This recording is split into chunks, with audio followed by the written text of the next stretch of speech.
Dito na naman tayo sa another episode ng ating vlogs, Badong Aratilis po. Shoutout muna kay Jolie, na yung nakasama namin ni Ram na chaperon ng date namin sa Hong Kong. Okay, pag-uusapan po natin ito pong tinuran itong retired Major General Romeo V. Pocis na kumurap daw po no yung mga aroganteng congressman dito po sa kanilang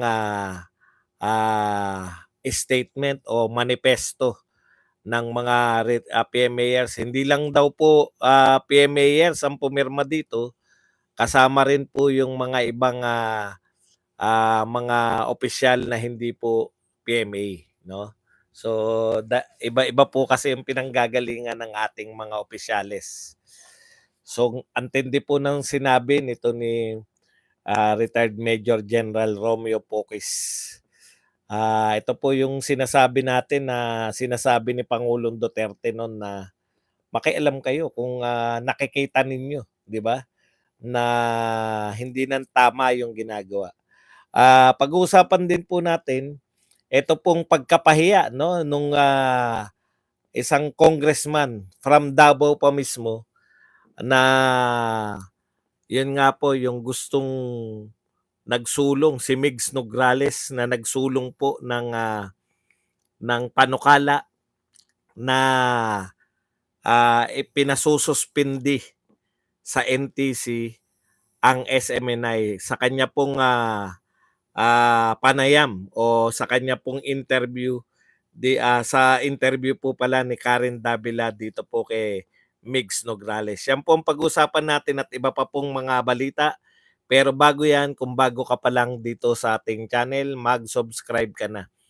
Dahil ito lang ang tayong channel na may kinikilingan, may pinapanigan, una sa balita, huli sa impormasyon, kaya ano pang hinihintay nyo?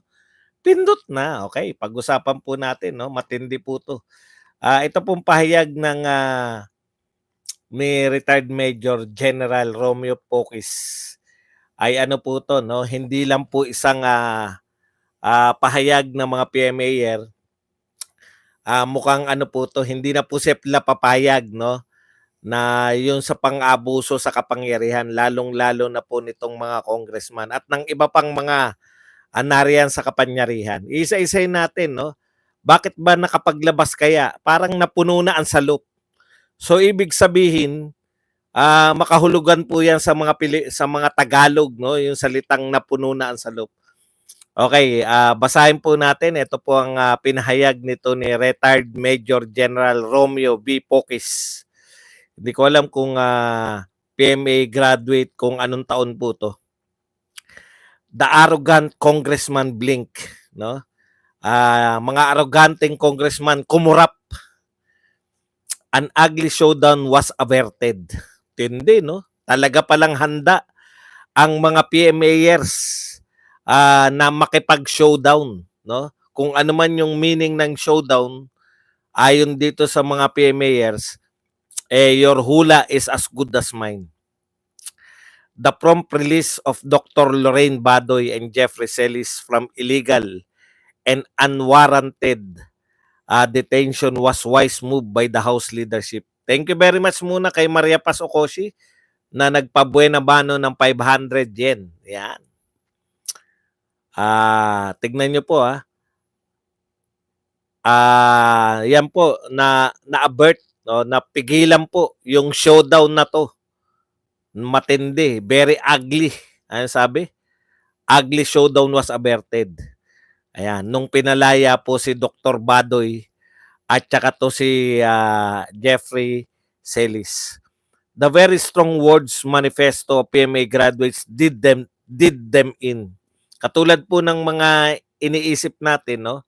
Ito po talagang manifesto na to ang nagpabago sa isip nitong mga arroganteng congressman.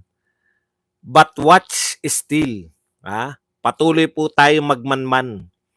While Dr. Badoy and Mr. Celis were released, the other burning issues have not ended. No? Mamaya isa-isay natin yung Ano kaya 'tong mga burning issues na 'to? Very rarely do PMA graduates issues a very strongly worded manifesto. Kaya nga nung nabasa ko 'to, napakatapang, no, ng manifesto na 'to. Very rarely too, no, bibihirang-bibihira po na mag-issue ng matapang na pananalita yung mga PMAers as manifesto. Bibihira din daw po na yung mga PMA graduates unite in politics, no, nagkaisa sa politika. Bibihira raw po yan. But for matters on integrity such as this, they unite. Pero dahil po sa usapin ng integridad katulad po nito, yung pagpapakulong Calabadoy at Casele sa ngalan ng malayang pamamahayag, sila po ang mga PMAers ng iba't ibang klase ay nagkaisa. So really, watch out. Ayan. Bantayan nyo po. Mapagmatsyag pag napuno na ang salop. Okay, ito pong sa ating mga Tagalog, pag napuno na yung salop, ang meaning po niyan, yung sunod-sunod nyong ginawa, no? Talagang dapat ng kalusin. Di ba? Ganun po yun eh. Pag napuno yung salop, kakalusin na. Ito pong matinding pahayag na to, bagamat hindi po tayo sang-ayon na yung walang audio. Hello, hello. Test mic, test mic. Wala pong audio. Sabi ni Ram, walang audio. Test mic, test mic. Okay naman. Baka ikaw lang Ram. Ikaw lang ang walang audio. Okay. So ito po strongly worded. Ito pong mga sinabi nito ni retired Major General Romeo Pocis. Kakalusin po ang salop, no? Ibig sabihin hindi po yung pagkakakulang lang ni Badoy ang nangyari, no, lately. Parang serye ito, no?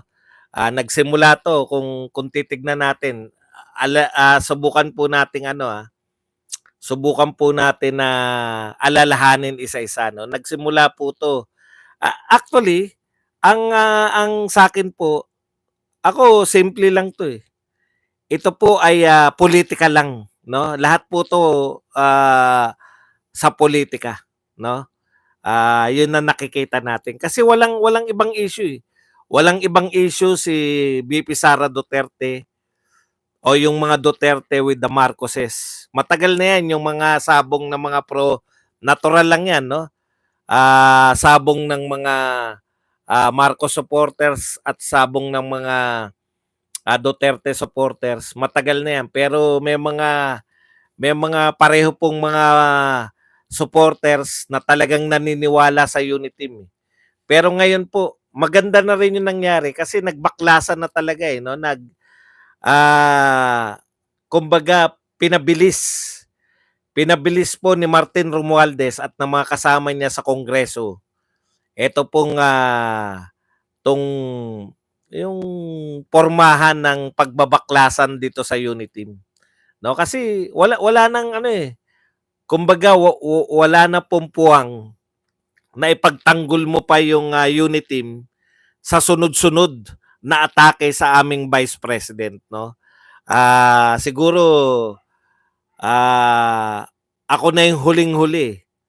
Actually, sa personal side, no, yung mother ko nagsabi sa aking anak kasi dumadalaw-dalaw na kinakabahan siya kasi loyalist yan eh. Tsaka ayaw niya na makinig sa akin, no? Nanay ko yan, ako na lang yung kumbaga libangan niya tong vlogs ko pero dahil loyalist siya, miski yung anak niya, ayaw niya nang pakinggan. Hindi naman dahil ayaw niya na ako bilang maging anak, pero nasasaktan siya eh. 'Di ba? Ganun talaga yung mga loyalist eh. Masakit sa kanila pero talagang ganun, 'di ba? Kinakailangan nating manindigan para sa ating Vice President. Sunod-sunod kasi yung ginawa po nila, no? Tapos dahil na ilulusot nila, alam niyo 'yun, palaki ng palaki yung sunod-sunod na ginagawa nila. Nagsimula sa pag-question sa confidential fund, sa Kongreso, tapos ayun na nga 'no, si VP Sara, pati yung mga confidential fund ng kanyang pagiging mayor ng, Davao City, talagang ang purpose wasakin, eh, 'no? Wasakin si VP Inday Sara. Parang ano 'yan, eh, meron pong panyayari na bumaba po yung, ano nila, naalala niyo 'yun, 'no?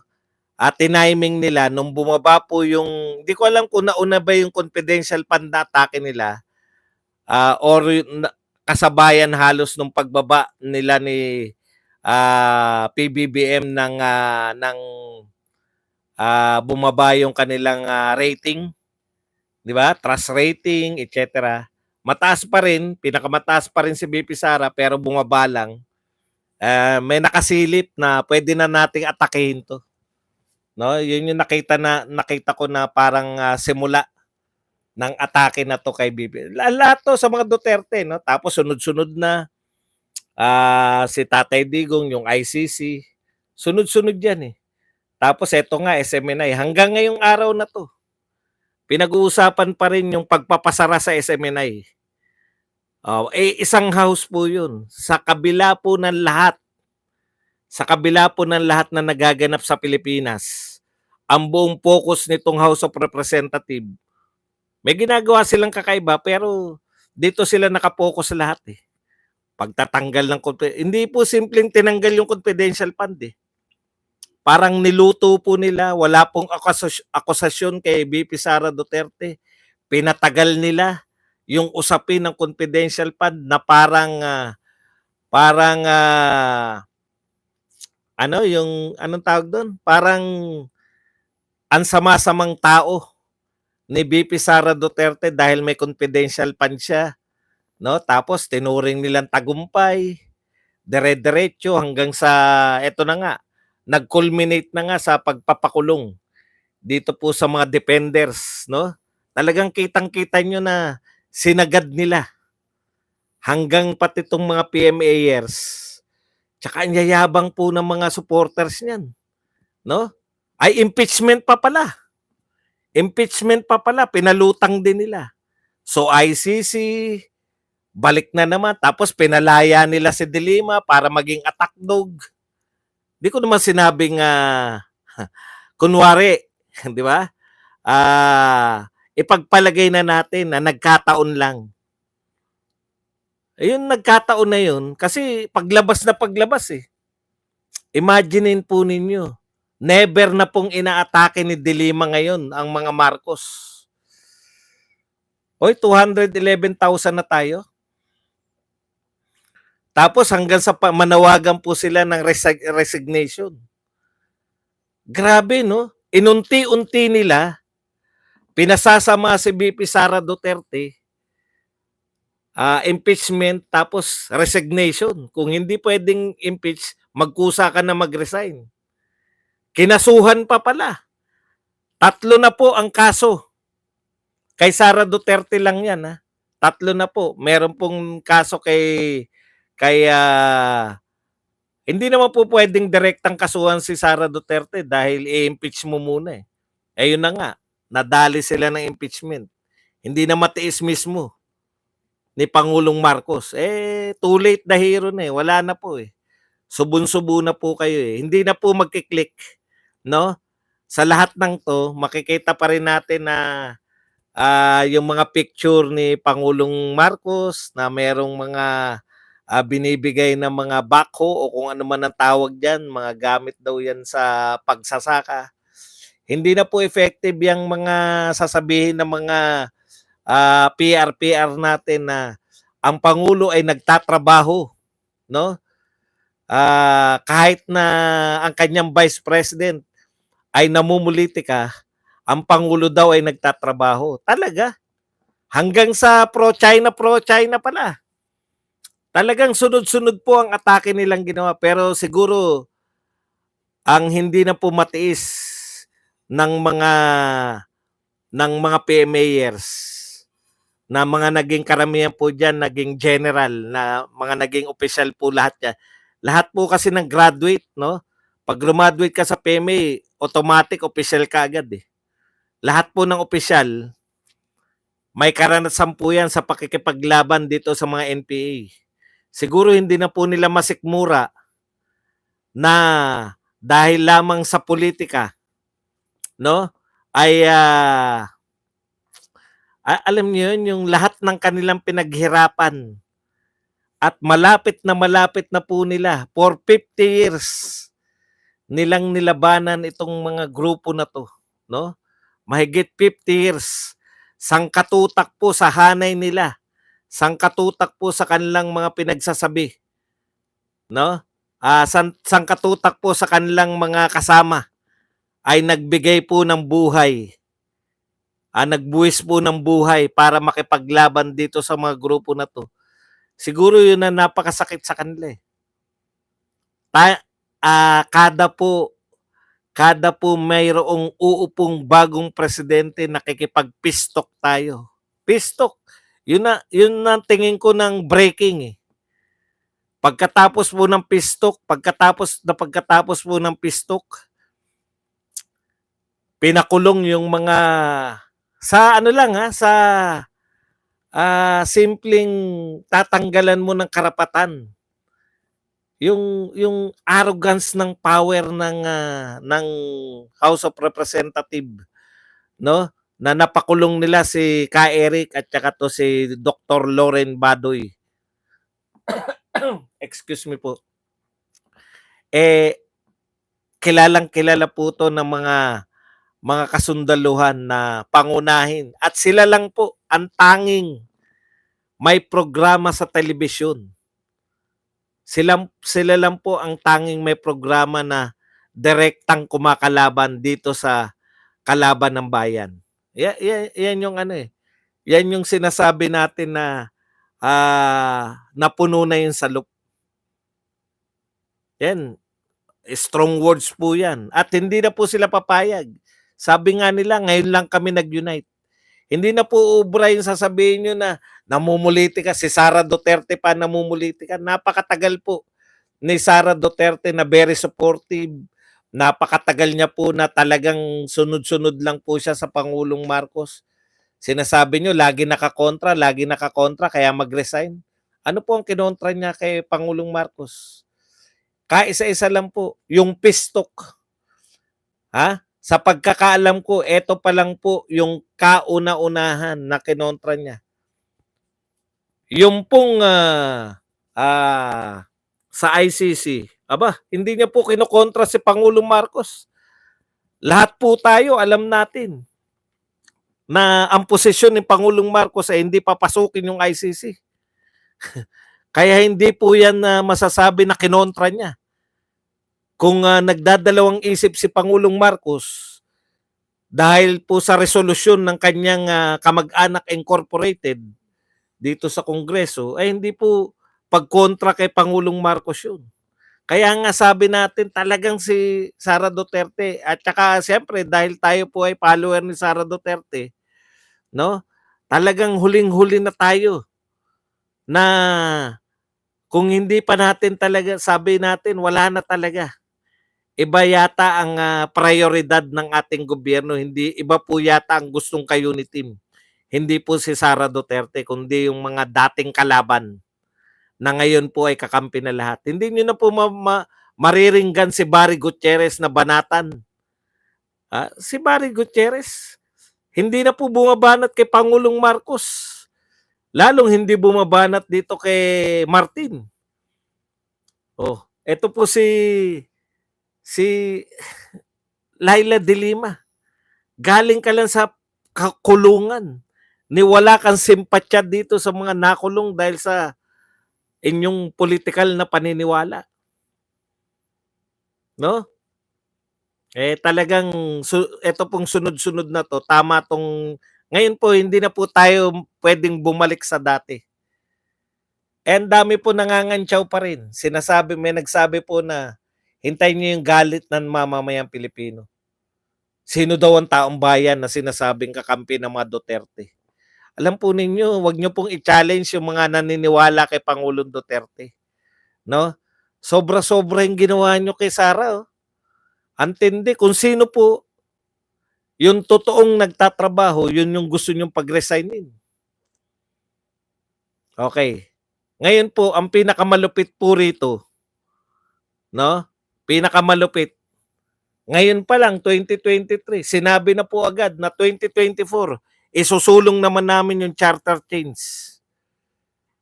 Oh, hindi na makatiis yung isang kamag-anak incorporated, si Senator Amy Marcos. Ano po ang pahayag ni Senator Amy Marcos? Yung may gusto ng charter change kahit ayaw ng Pangulo. In fairness po, ayaw nga ng Pangulo na pag-usapan ng tsa-tsa ngayon. Kaya lang, iba po yung ayaw sa, di po ba? Lalo pong nakikita, no? Ayaw ko maniwala nung una na nasabi ni Tatay Digong. Alam niyo yung mga yung ano po, no, yung prophetic po. Yung prophetic po yung mga Duterte, hindi mo matatawaran na, no. Noon sinabi ni Tatay Digong, sabi ko hindi siguro yan ang meaning ni Tatay Digong. Nung sinabi niyang weak, alam niyo na kung sino yung weak na to, no? Nung sinabi niyang weak si BBM, dinidinay ko sa sarili ko, hindi yan yung meaning ni Digong. Ang meaning niya niyan, may pinopromote siyang bongo na kanyang kandidato, no? Pero ano pa po ang tawag natin diyan? Iba po yung kagustuhan, no? Ayaw niyang paulit-ulit niya na sinabi hindi pa papasukin ng ICC. Pero yung kamag-anak incorporated, sila pa'y nanawagan. Ang nakakahiya po nito, sa totoo lang po, meron po ba na pronouncement yung ICC na gusto nilang unahin yung Pilipinas na imbestigahan? Alam niyo yung ibig ko sabihin? Meron po bang pronouncement yung ICC na uunahin namin ang Pilipinas na imbestigahan? Kasi tsaka na muna tong mga gera. Thank you very much, Keram, na 15 Hong Kong dollars. Tsaka na muna namin tong mga naggegera. Uunahin namin yung walang gera. Uunahin namin imbestigahan yung bansang may umiiral na Supreme Court.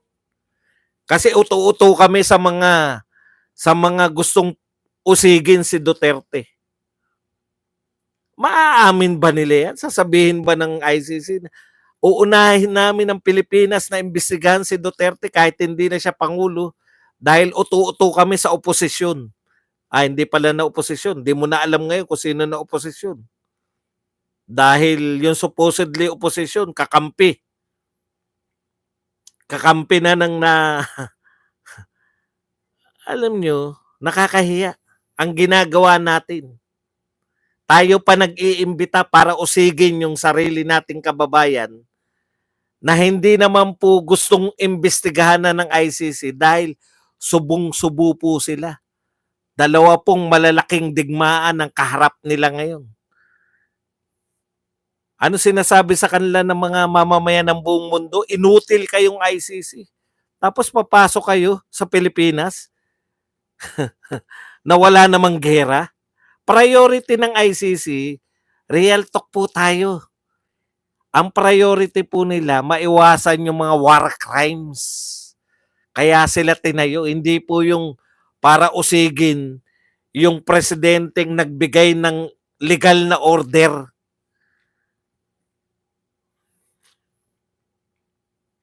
No? Okay. Yan po ang ganyan po kabigat tong binibitawan ng mga PMAers ngayon. Hindi na po sila nagtatago. Ngayon, yung mga bobong supporter nito, yung mga bobong supporter, Sasabihin, mga retired na yan eh. Pinagtatawanan lang po tayo. Pagtatawanan ko lang po kayo. Retired na raw tong mga nagsasalita. Yung mga PMAyer daw na pumirma sa manifesto ay wala na raw, anong tawag dyan? Wala na raw clout. Wala na raw, wala nang bilang kasi mga retirado na. Baka hindi nyo po alam ang meaning ng maging maging miyembro ka ng PMA. Sila nga ang mas delikado dahil malaya po sila o hindi na sila bound. Di po ba? Hindi na sila bound sa hindi na sila pwedeng i-court martial o hindi na sila pwedeng tanggalan ng benepisyo. Dahil yung pag nagsalita po sila ng naaayon sa kanilang damdamin, hindi na po sila pwedeng pagbawalan ng kanilang mga opisyal. Retirado na sila eh. Pero kung yung impluensya, diyan kayo nagkakamali. Hindi po ibig sabihin na retired tong mga to. Lalo na yung mga general, lalo na yung mga naging chief of staff, marami na po nagkamali sa ganyan, sa pagtansya. Yung mga ganyan, halatang halata na walang alam, no, sa politika sa Pilipinas. Okay, pag-usapan pa po natin tong mga iba pa. Ito po si Nograles. Alam niyo po, natatawa ko kay Nograles, no? In-interview po siya ni Karen Davila. Alam niyo si Karen Davila galit lang sa SMNI. Alam ko na yan si Karen Davila pag nag-interview yan, nakita niya na natataranta. Kung kalaban niya yan, kakampi lang sila eh. Pareho silang galit sa SMNI. Butas na butas po. Hindi pa dinidikdik ni Karen Davila. Napanood ko po yung in-interview niya si in-interview niya si kay Panelo lang hindi umubra si Karen Davila eh. Pero sa mga kalaban po na bibigyan mo ng puwang ng ganyan, hindi po maipaliwanag ni Migs Nograles kung ano ang nilabag ng SMNI para siya ay masuspindi. Ang sinasabi niya, ganun pa rin, no? Nagsinungaling si Ka Eric. Ang linaw po nun, di naman SMNI si Ka Eric eh. No? Okay, ikalawa. Bukod dun sa hindi niya alam kung paano sasagutin. Nung tinatanong na siya, ano ang pinakamabigat na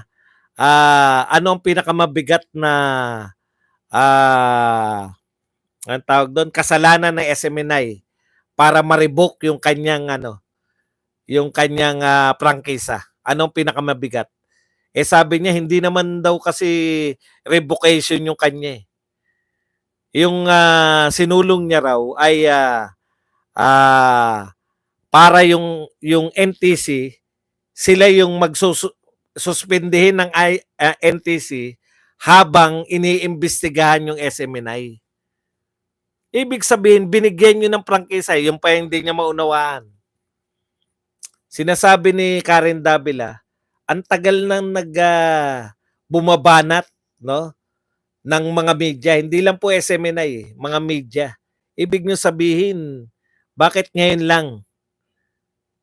Sinasabi niya, ang sinasabi ni Migs, ang hindi niya maunawaan, nung nakaraang Congress po yun. Pero ang pinoint out nga ni Davila, kayo rin yung mga congressman nung nakaraang Congress eh. Maaring hindi ikaw. Maaring kapatid mo yung congressman. Pero karamihan ng congressman ng Congress ngayon, sila rin yung congressman nung nakaraang Congress. Simple lang tanong na yun. Ayaw lang ipahiya ni Karen Davila. Pero ganun pa man, napahiya pa rin. Napahiya pa rin. No? Si Migs Nograles. Kasi, bakit nyo nga naman isususpindi? Ako ganito, hindi lang pinalo up eh. Yung sinabi niya na, kaya nga po namin imbestigahan pa eh. Ang sa'kin lang naman, pa-suspende muna habang iniimbestigahan. Ha? Pupuwede ba 'yun? Yung ABS-CBN ba pinasuspende bago mo imbestigahan? Hindi po gano'n 'yun. Iba po yung sa ABS-CBN na natapos po yung franchise nila kaya pinasara sila. Ito po buhay yung franchise, eh. In fact, do'n ko lang nalaman noong 2019, sinabi rin ni Karen Davila. 'Di ba noong 2019 nag-apply sila? Sabi mo continuous yung ano na 'yan, yung paglabag ng SMNI. Bakit niyo binigyan ng prangkisa noong 2019? Eh, hindi naman po ako parte nun. Yun lang ang sagot niya. Hindi parte. Eh, yung mga kapwa mo congressman, parte yan noon. Kaya nga, babalik tayo doon. Kung hindi nyo rin lang tiyak, hindi nyo naman masabi. Ito ang paglabag. Ang sinasabi niya, paglabag ni Celis. Eh. Si Celis hindi SMNI. At si Celis protektado rin ng Sotolo.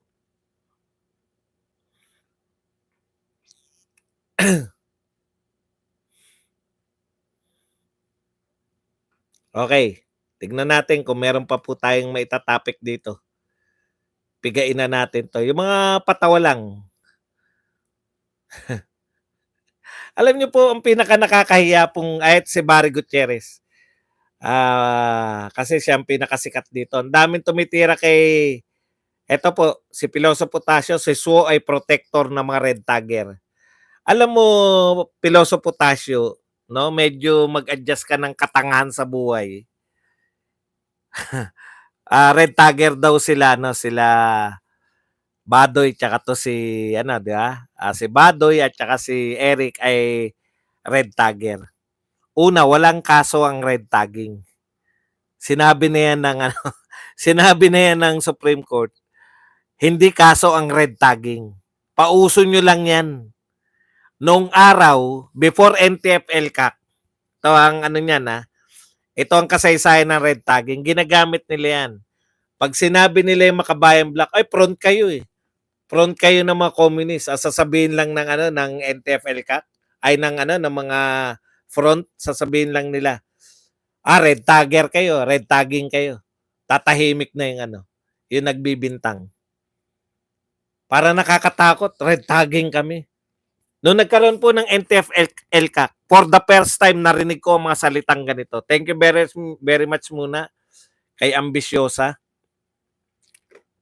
na nagbigay sa atin ng 50 pesos na pangkape. Alam niyo po, for the first time narinig ko tong mga to. Sinabi pa rin, same group pa rin. Red tagger kayo. Naalala niyo yung issue kay Lisa Soberano? 'Di ba? Huwag kang sumama diyan sa mga yan, recruiter yan. Sabi ni Parlade, tandang-tanda ko, huwag kang sumama sa Gabriela. Dahil baka ma-recruit ka niyan. Hindi naman niya binanatan si Lisa Soberano. Pinalabas nila na nire-red tag si Lisa Soberano. For the first time ko po narinig. Nung sinabi, kayo red tagging yung ginagawa nyo, NTFL ka. Ano sabi nila General Parlade at ni Lorraine Badoy? Hindi kami nagre-red tagging. Ito ay true. Totoo naman na kayo. Yan po. Sa akin, ang pinaka importanteng kontribusyon ng NTF-ELCAC, hindi pa po yung hindi pa po yung pagbibigay ng mga pondo sa kanayunan, kundi yung pong in-expose nila tong mga recruiter para po for the first time yan nag-expose sila na may mga recruiter sa mga paralan, etong mga grupo na to. Ang tatapang po nila ka Eric, nila Lorraine Badoy. Kaya galit na galit po sa kanila. Prenoyekto talaga sila. Prenoyekto sila. At eto na nga, nagkaroon ng pagkakataon. Nakita nyo naman, no? Yan yung inayaw sa inyo. Nakipag-alyansa kayo dyan sa mga Makabayan Black. Okay.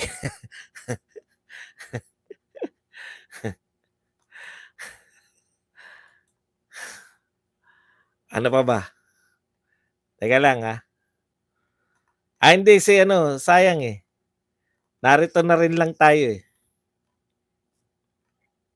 Kaya hindi na po uso yung red tagger na yan. Wala namang kaso yan eh. Hindi kasuhan nyo para mapahiya na naman kayo sa korte. Ito po, panibira nila to kay Sara Duterte. Yan. It was during the 6-year presidency of Digong Duterte that our teenagers' performance in math, science, and reading deteriorated rapidly. Kalokohan po yan. Ibig mo sabihin, nung panahon ni Pinoy, mataas tayo sa English, math, at science?